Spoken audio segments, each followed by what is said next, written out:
What happens when one of Britain's most beloved comedic geniuses walks onto a daytime talk show and finds himself ambushed by a host who refuses to show even basic respect? In just 37 seconds, a simple question would turn into one of the most uncomfortable television moments ever broadcast, and what started as a friendly interview would explode into a full-blown on-air disaster that left the studio in absolute chaos. This is the story of how Rowan Atkinson, the man who gave us Mr. Bean and Blackadder, got kicked off Loose Women after a heated clash that no one saw coming. The morning started like any other episode of Loose Women. The studio lights were bright, the audience was ready, and the panel was in place. Denise Welch sat at the center of the desk, flanked by Nadia Sawalha on her left and Jane Moore on her right. Colleen Nolan sat at the far end, shuffling her notes and glancing at the cameras. The energy in the room felt electric, but not in a good way. There was tension even before Rowan walked out. When Rowan Atkinson was announced, the audience erupted in applause. He walked onto the stage with that signature gentle smile, waving politely to the crowd. He was there to talk about his latest project, a new comedy special that he had been working on for years. He sat down, adjusted his jacket, and waited for the interview to begin. Denise started off simple enough. "Rowan, welcome to the show. It's so lovely to have you here." Rowan nodded. "Thank you for having me. It's good to be here." But then, before he could even finish his sentence, Denise cut him off. "So tell me, do you ever get tired of playing the same characters over and over again? I mean, Mr. Bean is quite repetitive, isn't it?" The audience went quiet. Even the other panelists looked uncomfortable. Nadia shifted in her seat. Jane glanced down at her cards. Colleen's eyes widened slightly. Rowan paused, clearly taken aback by the bluntness of the question. "Well, I wouldn't say repetitive. Each project has its own unique challenges, and—" Denise interrupted again. "But surely you must feel like you're just doing the same thing, right? Like, how many times can you pull the same faces and expect people to laugh?" The tension in the room was palpable now. Rowan's smile faded just a bit. "I think that's a bit unfair. Comedy is about timing, about finding new ways to explore characters. And it's not just about pulling faces." Denise leaned back in her chair, crossing her arms. "I'm just saying what a lot of people think. Some might say your work is a bit one-note." Nadia jumped in quickly, trying to defuse the situation. "I think what Denise means is that your characters are so iconic that people associate you strongly with them. But Rowan, you've done so much more than just physical comedy, haven't you?" Rowan nodded, grateful for the lifeline. "Yes, exactly. I've worked in theater. I've done dramatic roles. I've written—" But Denise wasn't done. She leaned forward, her voice dripping with condescension. "But let's be honest, Rowan. When people see you, they think Mr. Bean. They don't think serious actor. They think silly man who doesn't talk much." The audience gasped. A few people murmured in disbelief. Jane Moore looked horrified. She opened her mouth to say something, but seemed unsure how to intervene. Rowan's expression shifted. The politeness was still there, but now there was steel underneath it. "With respect, Denise, I think you're confusing the character with the person. Mr. Bean is a character I created. He's not me. And the success of that character speaks to the craft involved, not a lack of it." Denise scoffed. "Oh, come on. Don't get all defensive. I'm just having a conversation." Colleen finally spoke up, her voice gentle but firm. "I think Rowan has a point, Denise. We should be celebrating his work, not diminishing it." Denise shot Colleen a look that could freeze water. "I'm not diminishing anything. I'm asking questions. That's what we do here, isn't it?" Rowan took a breath, clearly trying to maintain his composure. "Asking questions is fine, but there's a difference between asking questions and being dismissive of someone's entire career." Denise laughed, but it wasn't a friendly laugh. It was sharp, mocking. "Oh, so now I'm being dismissive. Because I don't bow down and worship at the altar of Mr. Bean." The studio was dead silent now. Even the crew members looked uncomfortable. Cameras kept rolling, capturing every painful second. Nadia tried again. Denise, maybe we should talk about Rowan's new project. That's why he's here, after all. But Denise ignored her completely. She kept her eyes locked on Rowan. You know what I think, Rowan? I think you've been coasting on the same act for decades. And now, you're here promoting another project that's probably just more of the same. Jane Moore's jaw dropped. Denise, that's completely out of line. Denise spun to face Jane. Excuse me? I can ask whatever questions I want. This is my interview. Jane shook her head.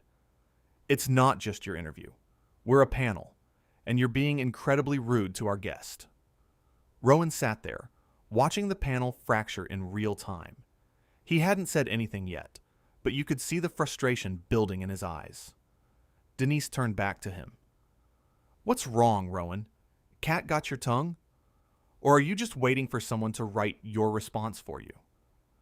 That was the moment everything changed. Rowan's face went from polite to ice cold. You know what, Denise? I came here today as a professional. I came here to talk about my work, to engage with your audience, to have a respectful conversation. But clearly, respect isn't something you're interested in. Denise rolled her eyes. Oh, here we go. The wounded artist routine.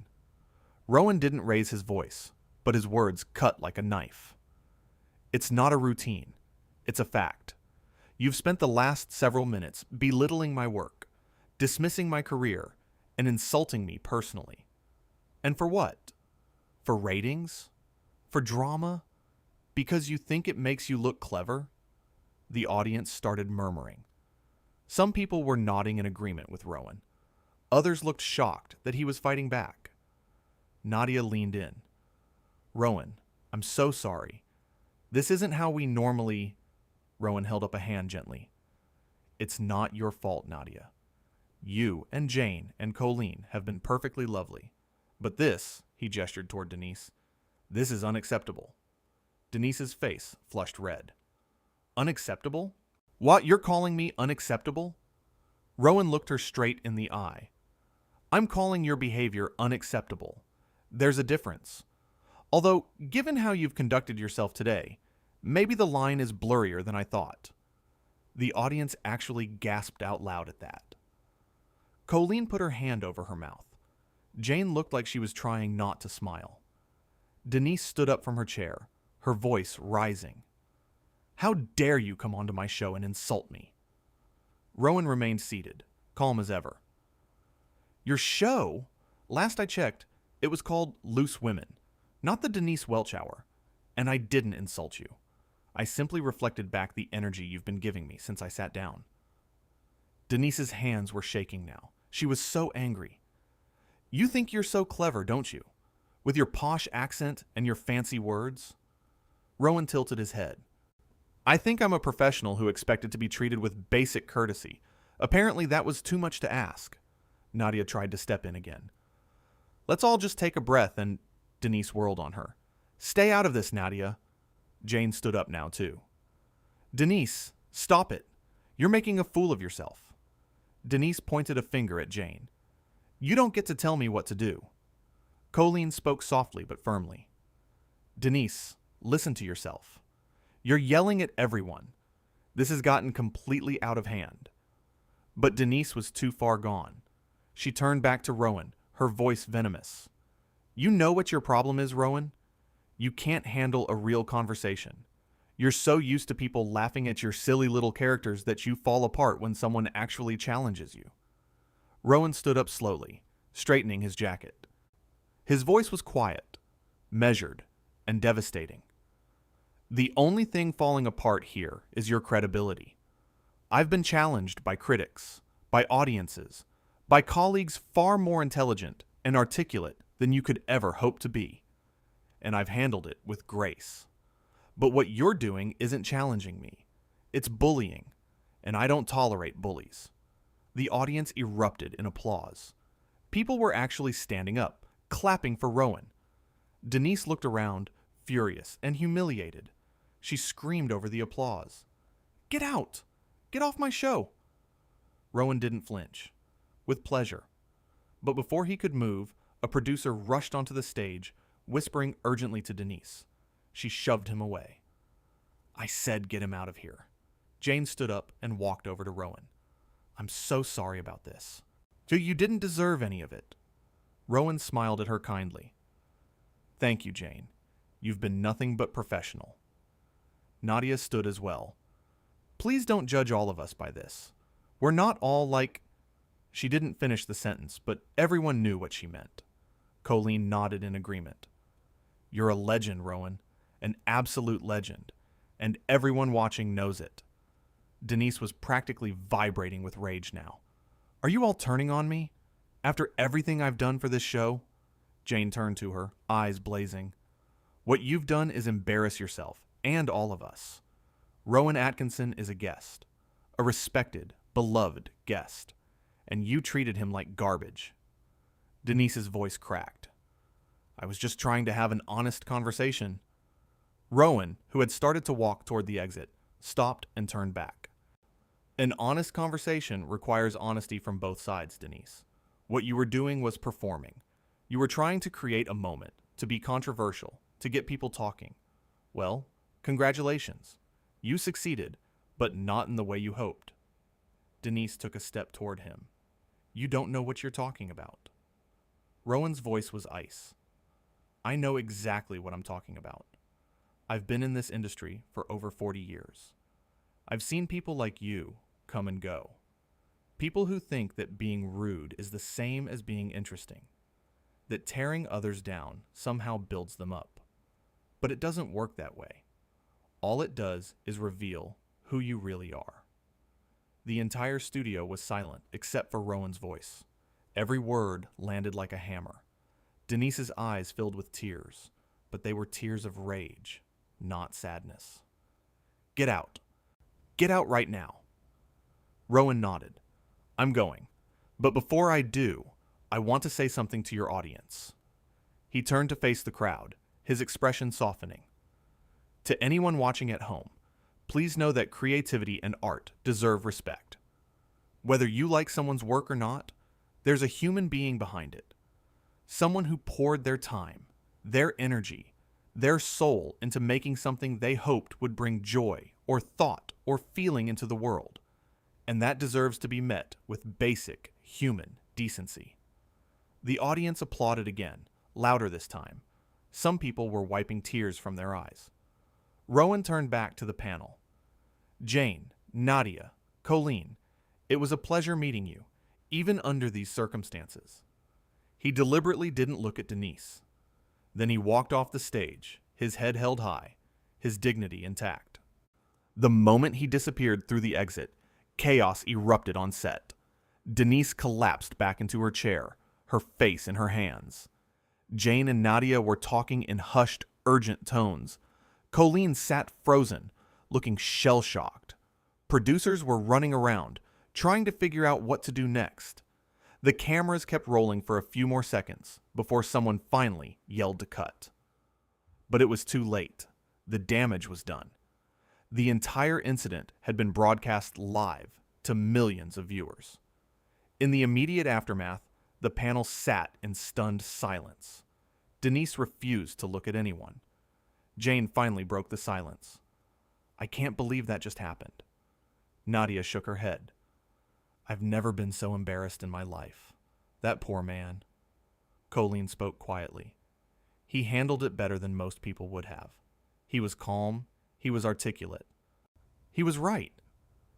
Denise's head snapped up. Right? He was arrogant and condescending. Jane's voice was sharp. He was defending himself. You attacked him from the moment he sat down. Denise stood up again, grabbing her microphone and throwing it onto the desk. I'm done with this. I'm going to my dressing room. As she stormed off, Nadia called after her. Denise, we need to finish the show. But Denise didn't stop. She disappeared backstage, leaving the other three panelists sitting there, trying to process what had just happened. A producer came over, looking pale and stressed. We need to go to commercial. Now. Jane nodded numbly. The cameras cut, and the live broadcast switched to ads. But in living rooms across the country, people were already talking. Social media was exploding. Clips of the confrontation were being shared and reshared, and the consensus was overwhelming. Rowan Atkinson had been ambushed. He had been disrespected, and he had handled it with a grace and dignity that made his antagonist look even worse by comparison. Back on set, the remaining panelists tried to regroup. When they came back from commercial, Jane addressed the camera directly. "We want to apologize to our viewers and to Rowan Atkinson for what just occurred. That was not representative of who we are or what this show stands for." Nadia nodded. "Rowan is a brilliant artist and a lovely person. He deserved so much better than what happened here today." Colleen added quietly, "We hope he knows that not all of us feel the way. That some of us have nothing but respect for him and his work." They tried to continue with the rest of the show, but the energy was gone. The audience sat in uncomfortable silence. The remaining segments felt hollow and forced. Everyone was still thinking about what had happened, about the way Rowan had walked off that stage with his head held high, while his attacker crumbled under the weight of her own actions. In her dressing room, Denise sat alone, staring at her reflection in the mirror. Part of her knew she had gone too far. Part of her knew that she had let her need for drama override her basic sense of decency. But her pride wouldn't let her admit it. Not yet. Maybe not ever. Meanwhile, Rowan Atkinson was in a car heading away from the studio. He sat quietly, looking out the window at the London streets passing by. His phone was buzzing non-stop with messages of support, but he didn't check them. He didn't need to. He knew he had done the right thing. He had stood up for himself. He had refused to be diminished. And in doing so, he had reminded everyone watching what true class and dignity looked like. The driver glanced at him in the rearview mirror. "That was quite something back there, sir."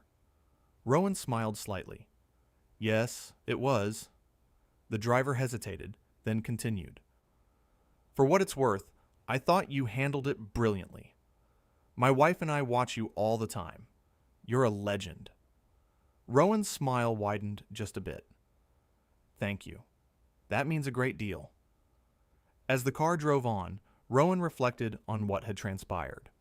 He had walked into that studio expecting a normal interview, a chance to talk about his work, to connect with an audience, and to share a few laughs. Instead, he had been met with hostility and disrespect from someone who seemed to think that being provocative was the same as being interesting. But he had also witnessed something else. He had seen the other panelists stand up for him. He had seen the audience rally behind him. He had felt the overwhelming support of people who understood that what had happened was wrong, and that, in the end, was what mattered. Not the confrontation itself, but the response to it. The way people chose kindness over cruelty. The way they chose respect over ratings. Back at the studio, the show finally ended. The audience filed out, still buzzing with conversation. The crew began breaking down the set, their faces grim. Everyone knew this would be talked about for days, maybe weeks. Jane, Nadia, and Colleen gathered their things in silence. Finally, Jane spoke. "We need to talk about what just happened." Nadia nodded. "We can't just pretend this didn't occur. We need to address it properly." Colleen agreed. Rowan deserves a proper apology, a public one. The three of them looked toward Denise's dressing room. The door was still closed. No one had seen her come out. Jane sighed. "I'll try talking to her." She walked over and knocked gently. "Denise, can we talk?" There was no response. Jane knocked again. "Denise, please. We need to figure this out." Finally, Denise's voice came through the door, muffled and cold. "There's nothing to figure out. I did what I thought was right. If people can't handle that, that's their problem." Jane closed her eyes, frustrated and sad. "It's not about people handling it, Denise. It's about basic respect. You crossed a line today." Denise yanked the door open, her face red and blotchy. "I crossed a line? He's the one who insulted me on live television." Jane's voice was firm, but kind. "He defended himself after you spent 10 minutes attacking him. There's a difference." Denise's lip trembled. "I wasn't attacking him. I was asking tough questions." Nadia had walked over now, too. "Denise, tough questions are one thing, but what you were doing wasn't journalism. It was cruelty." Denise looked between the two of them, her anger giving way to something that looked almost like desperation.